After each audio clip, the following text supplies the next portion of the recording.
Hi guys, welcome back to my channel beauty doll. मैं हूँ डॉली। तो गाइस, कैसे हो आप लोग? आई होप सो कि आप लोग बहुत अच्छे होंगे गाइस।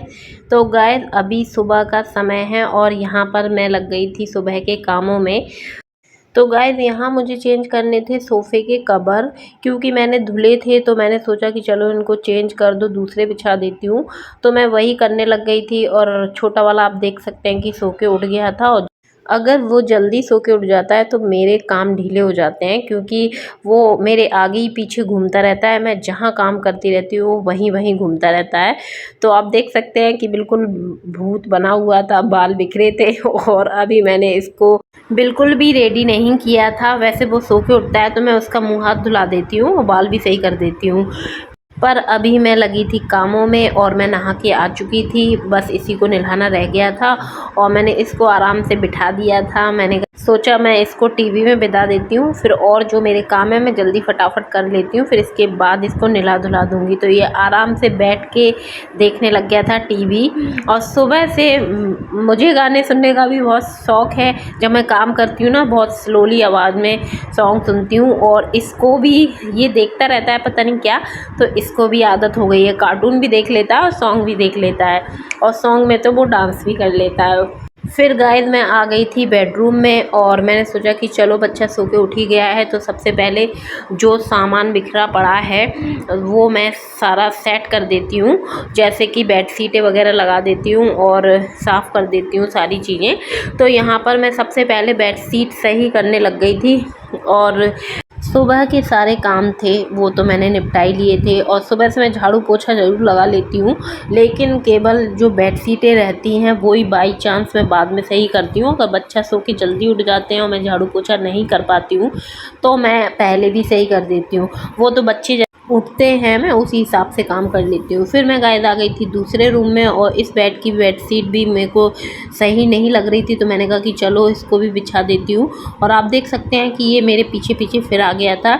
और वैसे इस रूम की बेडशीट बहुत ही कम ख़राब होती है, एक बार बिछा दो अच्छे से बनी रहती है, कोई दिक्कत परेशानी इस बेड में नहीं होती है। और क्योंकि उधर तो हम लोग बेडरूम में सोते हैं तो बच्चे बिगाड़ ही देते हैं, लेकिन इधर पे हम लोगों का कोई काम नहीं रहता है। यहाँ पे तो ये एक तौर से गेस्ट रूम हम लोगों ने बना रखा है, लेकिन यहाँ पर गेस्ट भी नहीं सोते हैं, ये बच्चों का रूम हो चुका है। और गेस्ट जब भी कोई आता है ना तो वो ड्राइंग रूम में ही सो जाते हैं, ऐसा रहता है। तो गाइस, आप देख सकते हैं कि मैं तो बेडशीट सही कर रही थी और ये आराम से लेट गया था नीचे ही। और मैं इससे बोल रही थी कि ऊपर लेट जाओ, पर इसको नीचे लेटने में बड़ा मज़ा आ रहा था। तो इसका ऐसा ही रहता है, मैं अगर इससे उठने के पहले काम फटाफट कर लूँ तो ठीक है, वरना तो ये हर जगह जाएगा जहाँ मुझे जाना है। तो गाइस, कमरे हो गए थे बिल्कुल क्लीन और ड्राइंग रूम भी साफ़ सुथरा हो गया था। जो चीज़ें फैली थी वो मैंने सही से लगा दी थी। फिर उसके बाद मैं किचन में आ गई थी और किचन में मैंने रेडी कर लिया था। आज मैं बना रही थी कचौड़ियाँ और अपने लिए ही बना रही थी केवल, तो इसलिए मटेरियल भी थोड़ा सा तैयार किया था। और बच्चों के लिए आप देख सकते हैं मैंने साइड में निकाल दिया था।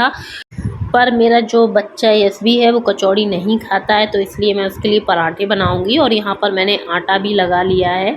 और मेरा बच्चा जो है वो कचौड़ियाँ पता नहीं क्यों पसंद नहीं करता है, लेकिन मुझे तो बहुत ज़्यादा पसंद है। और 2-3 दिन से ऐसे ही मुंह का टेस्ट ख़राब सा लग रहा था क्योंकि तबीयत सही नहीं थी, तो मैंने कहा आज मैं कचौड़ी बना के खाऊँगी। लेकिन हुआ कुछ ऐसा कि जो कहते हैं ना, मैं हमेशा ही बोलती हूँ कि दाने दाने पे लिखा होता है खाने वाले का नाम।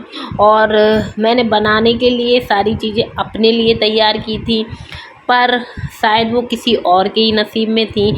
मुझे तो बता ही नहीं सकती हूँ, मैं लास्ट में बताऊँगी कि वो मुझे मिली थी कि नहीं मिली थी और कि मैं मन मार के ही रह गई थी। और आप देख सकते हैं कि मैं यहाँ कचौड़ियाँ बना रही थी और इतने में मेरे जो भाई हैं वो आ गए थे और मेरी मम्मी आ गई थी सुबह से। सब्जी वगैरह लेके, क्योंकि हस्बैंड है नहीं है तो मम्मी इन सब चीज़ों को बहुत ज़्यादा ध्यान रखती हैं कि घर में कोई चीज़ ख़त्म ना हो जाए। पूछ भी लेती हैं, लेकिन वैसे मुझे सब्ज़ी अभी चाहिए नहीं थी, घर में रखी हुई थी, लेकिन फिर भी मम्मी लेके आ गई थी। तो जब आ गई थी और मैं यहाँ कचौड़ियाँ बना रही थी गर्मा गर्म, तो मेरे भाई लोग बोलने लग गए कि भाई मुझे तो कचौड़ियाँ खानी है। मम्मी ने बोला भी कि मटेरियल उसने कम बनाया है, अपने हिसाब से ही बनाया है, अकेले के लिए बनाया है। लेकिन भाई लोग किसकी सुनते हैं, भले वो अपनी बीवी के हाथों का खाए या ना खाए, लेकिन अगर बहन कोई चीज़ अच्छी स्पेशल अगर वो अपने लिए बना रही होती है ना, तो भाइयों को ज़रूर चाहिए होता है। मतलब मेरे भाई, मैं अपने भाइयों की बात कर रही हूँ, उनका यही रहता है कि इसको किस तरीके से परेशान किया जाए, उस तरीके से ये परेशान कर लेते हैं मुझे। लेकिन उन्हें मालूम होना चाहिए कि मैं इन चीज़ों में परेशान नहीं होती हूँ। खाने पीने की तो बात ये है कि वैसे भी मुझे सबके साथ ही खाना अच्छा लगता है, लेकिन मुझे उम्मीद नहीं थी, मतलब मुझे थोड़ा-सा भी पता नहीं था कि ये लोग आ जाएँगे। इस चक्कर में मैंने उनके लिए नहीं तैयार किया था, लेकिन कोई बात नहीं, थोड़ा था, लेकिन थोड़ा-थोड़ा ही हम लोगों ने खाया। मज़ा बहुत ज़्यादा आया। और यहाँ पर आप देख सकते हैं कि कचौड़ियाँ रेडी हो चुकी थी गरमा-गरम, और मैंने एक प्लेट में निकाल ली थी और टिश्यू पेपर लगा दिया था, जिससे कि जो भी एक्स्ट्रा ऑयल हो वो निकल जाए। और यहाँ पे 3 कचौड़ियाँ थीं, तो इसलिए मम्मी ने थोड़ी-सी उसमें से तोड़ ली थी। मम्मी कह रही थी कि 3 कचौड़ियाँ नहीं देते हैं, मतलब 3 आइटम नहीं देते हैं, चाहे 3 रोटी हो या 3 पराठे हो, तो इसलिए मम्मी ने थोड़ी-सी इसमें से तोड़ दी थी। और यहाँ पर आप देख सकते हैं कि दोनों के दोनों बैठे हुए थे, और अभी वो छोटा वाला भी आया हुआ है, तो वो भी खाने के लिए बोलने लग गया था। जब मैंने रखा तो बोलने लगा कि तुमने रायता या चटनी कुछ नहीं बनाया। तो मैंने बोला कि भाई मेरे हस्बैंड है नहीं है, मैं किससे दही मंगाती, किससे क्या मंगाती। इस चक्कर में मैंने सोचा कि मैं ऐसे ही खाऊंगी। और जब इन लोगों ने खाई ना, तो इन लोगों को इतनी पसंद आई, इतनी पसंद आई कि मैं बता नहीं सकती हूँ। और वैसे भी जब हम लोग ज़्यादा चीज़ बनाते हैं ना, तो उसमें टेस्ट इतना नहीं आता है। जब हम थोड़ी सी चीज़ बनाते हैं, पता नहीं उसमें कहाँ से अलग से टेस्ट आ जाता है। और ये फैक्ट था, और मेरा बहुत मन कर रहा था खाने का। तो उन लोगों ने, जब उनको समझ में आया कि बनी तो बहुत अच्छी हैं, पर इसी को ना मिले तो अच्छी बात नहीं है, इसलिए उन्होंने कम कम खाई। फिर मैंने भी 2-4 जो भी बची थी मैंने खाई। वाकई में बहुत टेस्टी बनी थी, बहुत ही टेस्टी। जैसे मैं सोच रही थी ना कि एकदम चटपटी होनी चाहिए, मुँह का स्वाद अच्छा हो जाए, तो जो मैंने कोशिश की थी वो मेरी पूरी हो गई थी। और बढ़िया मज़े से हम सब लोगों ने खाई, थोड़ी थोड़ी खाई, पर सबको खाने में मज़ा आ गया था, और मुझे भी आ गया था। मम्मी ने भी खाई, मतलब सभी लोगों ने खा ली थी, 2-4 जिसको जैसी पड़ी थी वैसी खा ली थी। उसके बाद गाइस बचा था बच्चों के लिए बनाने के लिए जो मटेरियल, तो मैं यहाँ पर यशवी के लिए आलू के पराठे बनाने लग गई थी।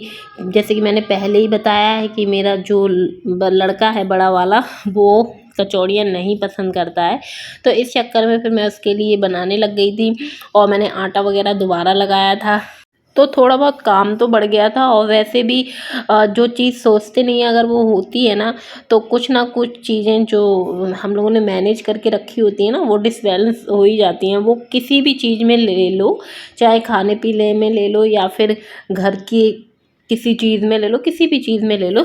तो यहाँ पर आप देख सकते हैं कि पराठे भी बढ़िया अच्छे से फूले फूले और टेस्टी से बन गए थे, और बहुत ही देखने में अच्छे लग रहे थे। मुझे तो आलू के पराठे भी खाने का मन हो गया था, लेकिन ये सादा बन रहे थे बिना मिर्च के, तो बिना मिर्च की चीज़ें मुझे कम पसंद आती हैं, तो इसलिए मैंने अपना मन मार लिया था। और उसके बाद मैंने जो भी पराठे बनाए अपने बच्चों के लिए बना दिए थे, क्योंकि छोटा वाला भी खा लेता है अगर मिर्च नहीं डालो। तो यहाँ पर 3-4 पराठे जो भी बन गए थे, तो मैंने अपने बच्चों के लिए बना लिए थे। काम डबल हो गया था, लेकिन थोड़ा खाया, कम खाया, लेकिन मज़ा बहुत आया। और आप देख सकते हैं कि मैंने एक्स्ट्रा में आटा लगाया था, तो थोड़ी पूड़ियाँ भी सेक ली थी, और सारा काम मैंने कर लिया था। किचन मैंने कर ली थी ऑफ कैमरा साफ़, और रह गई थी केवल झाड़ू लगाने के लिए। लेकिन गाइस समय बहुत ज़्यादा हो गया था, क्योंकि डबल बार काम हो गया, मतलब आटा भी दोबारा लगाया और फिर उसके बाद पूड़ी वगैरह सेकी, तो वो चीज़ें बढ़ गई थी, काम बढ़ गया था, तो थोड़ा समय तो लगता ही है खैर। और लेकिन घर परिवार में ये सारी चीज़ें चलती रहती हैं, और मुझे अपने भाइयों से वैसे भी बहुत ज़्यादा प्यार है। तो वो लोग अगर दोबारा भी बनाने को कहते तो मैं दोबारा भी बना देती, ऐसी कोई बात नहीं है। वो तो हम लोगों में थोड़ी सी नोक झोंक चलती ही रहती है, भाई बहनों में तो ये रिश्ता ही ऐसा होता है, तो वो चीज़ है। तो गाइज़ मैं अब अपने ब्लॉग का यहीं पर एंड करूँगी। वीडियो पसंद आई हो तो वीडियो को लाइक कर दीजिएगा और चैनल को सब्सक्राइब कर लें, और ऐसी वीडियो देखने के लिए मेरे चैनल से जुड़े रहिएगा। तो चलिए मिलते हैं अपने नेक्स्ट वीडियो में। Okay, bye bye, love you all guys.